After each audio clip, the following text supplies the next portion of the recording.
Hello everybody, we're here today, you're watching Irakoze on YouTube, and we're here today to talk about David Coffin, who you see there, and Scott Davis, who you see there, and also the dishonest nature of Megan Bruton, who you saw there. This is a wholly circumstantial case that hinges on the fact that Megan manipulated the situation, and Scott may very well be innocent. So we're going to go over some of those things here today and in videos to come.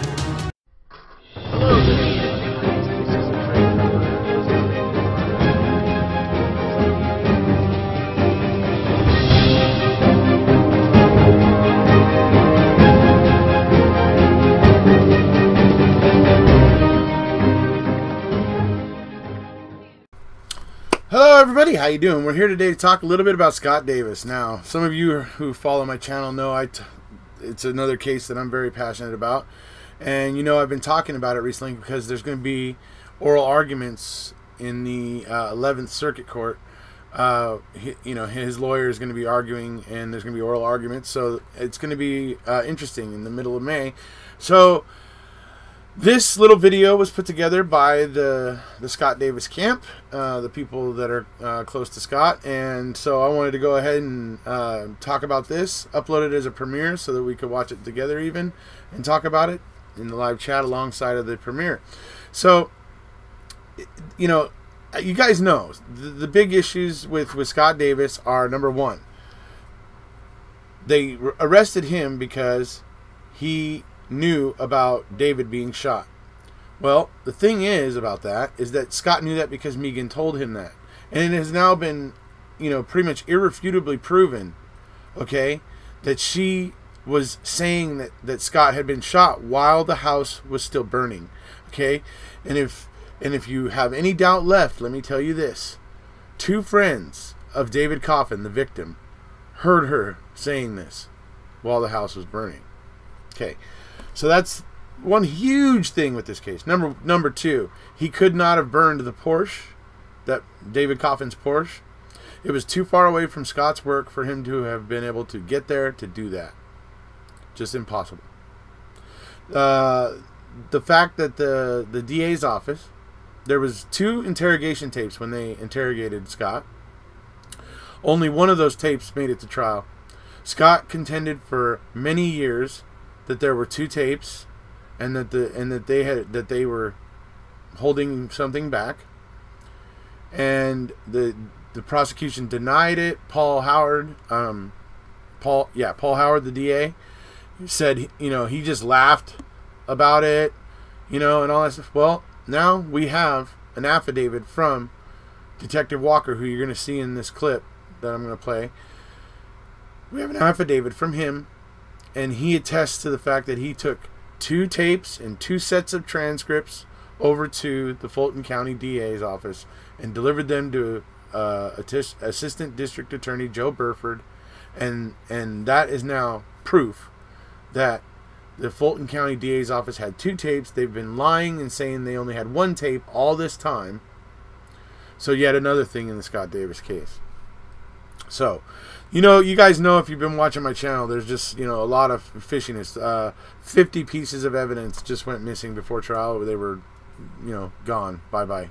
No, you know, and the really important ones too, like the blood believed to be the suspects, the prints that were found on the porch believed to be the suspects, you know, those sort of things. So, and a lot of other things, the murder weapon, you know. So anyways, the case is just an absolute mess, and the fact is that by the criteria they used to finger Scott, well, now that it's proven that that criteria was actually should have been used on Megan, because she was the one that was actually passing this information and knew this while the house was still burning. That's, you know, so that's the mess that this case is in right now. And truly Scott is doing time, most likely, for a crime of passion committed by Megan. That's my true gut feeling on this, because it just, a lover's tryst and you know, whatever, makes a lot of things click in this case and make it make sense. So anyways, that's about it for my intro here. Let's go ahead and get into the clip I'm going to play for you, and we'll see you one more time at the end.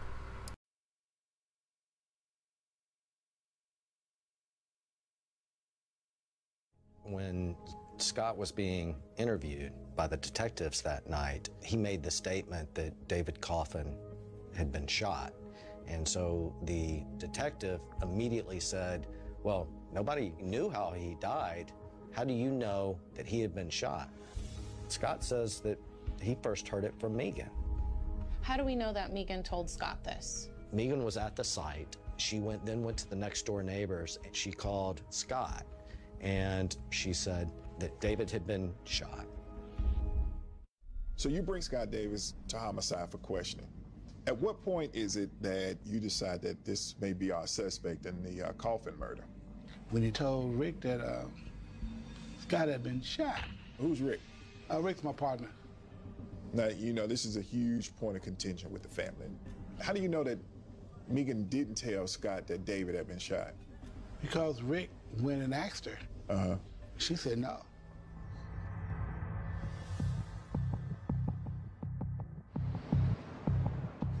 They lost over 50 pieces of evidence. Have you ever had a case like this before? No, I've never had a case like that. Not having the evidence, it's not an equal playing field. Not everybody takes care of their evidence like they should. I mean, this is... How did you know that David Coffin was shot before police did? Megan called me at 12:18 a.m. and said exactly this. Scott, David's dead. He's been shot. Are you sure that's the way it happened? I am more sure about that than anything in my life. I told him this. I didn't burn his house down and I didn't shoot it. But detectives made it very clear repeatedly that that was information that nobody should have had because they didn't know. Mm-hmm. You have 1 minute left. Okay, Scott, I have one question that I have to ask you, and I have to know your honest answer. Did you kill David Coffin? I didn't like him, but I didn't hate him, and I didn't want to kill him. I did not have anything to do with this death. Period. Police testified that Scott knew the victim was shot in the head before they did. I'm meeting with a guy who used to be married to Megan's best friend. He says he knows how Scott found out. What was Scott like as a person? Scott was very ambitious, smart guy. What was Megan like? She was a very attractive individual. She wanted the nice life. Tell me about the call that you received the night that David Coffin's home was set on fire. When the call came in, my wife at the time, Jen, is upstairs. It's late, and it was Megan. And what did she say? You know, David's been shot in the head. She's, oh my God, David's been murdered. I'm standing next to Jen listening to this whole thing. And she even asked her, how do you know? You know, how do you know? How did Megan respond? Well, she was frantic. She's just going back and forth on this, he's been shot, he's been shot. But she doesn't come out and say exactly how she knows it. She just continues to repeat it. So if the first time that Scott speaks to Megan that night is about 10 minutes later, then according to your recollection, Megan already knew. She knew something. I don't even believe the coroner released that information until several days after this. How does she know this?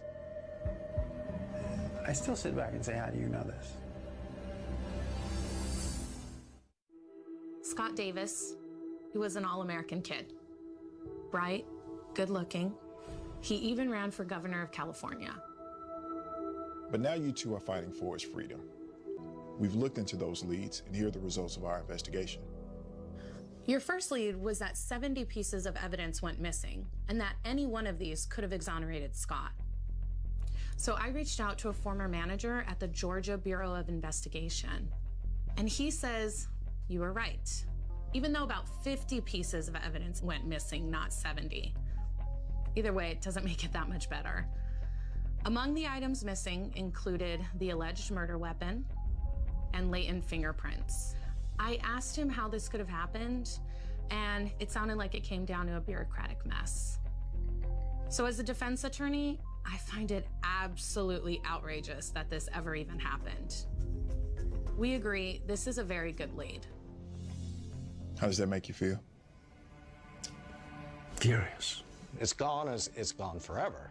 So you can't, that can never be rectified. Your next lead was that Scott couldn't have set David Coffin's Porsche on fire.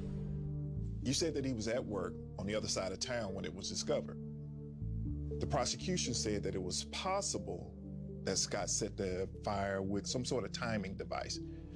So I reached out to an arson expert to see if that could be the case. After looking at these pictures of David's burnt car, he said absolutely not. He says the fire was set by a splash and dash, meaning it was set from the outside. So a timing device couldn't have worked. Right. But keep in mind, there's no proof that the person who set this fire is also the murderer. Let's move on to the next lead. Now, the detectives who interviewed Scott said that there was one piece of information that made him the prime suspect. He seemed to know how David Coffin died, even before they did. And as you can see from these pictures from the crime scene, Coffin's body was so unrecognizable, rescue workers accidentally walked over it. When Scott said he didn't shoot him, their ears perked up. Both of you told us that Scott got that information because Megan told him the night of the fire. I spoke to a guy named Michael Janikova, and his wife at the time was Megan's best friend. Michael told us that at 12:08 a.m., Megan called his wife and told her that David's house had burnt down and that David had been shot in the head. 10 minutes later, Megan called Scott. Now, his wife, Mrs. Janikova at the time, when she took the stand, she seemed unsure about when Megan actually made that call. But two friends of David Coffin were at the scene, and they testified that they heard Megan on the phone with someone telling them that Coffin had been shot. We tried to get Megan's side of the story. She wouldn't talk to us, but in court, she first testified that she did not tell Scott that David had been shot. But then she testified that she didn't know. There are a lot of conflicting stories, but overall, I think this is a solid lead. When he told me that the detectives were taking him down there, I advised him to get a lawyer. And his answer was, I don't need one. I didn't do anything wrong, so why shouldn't I go down there by myself?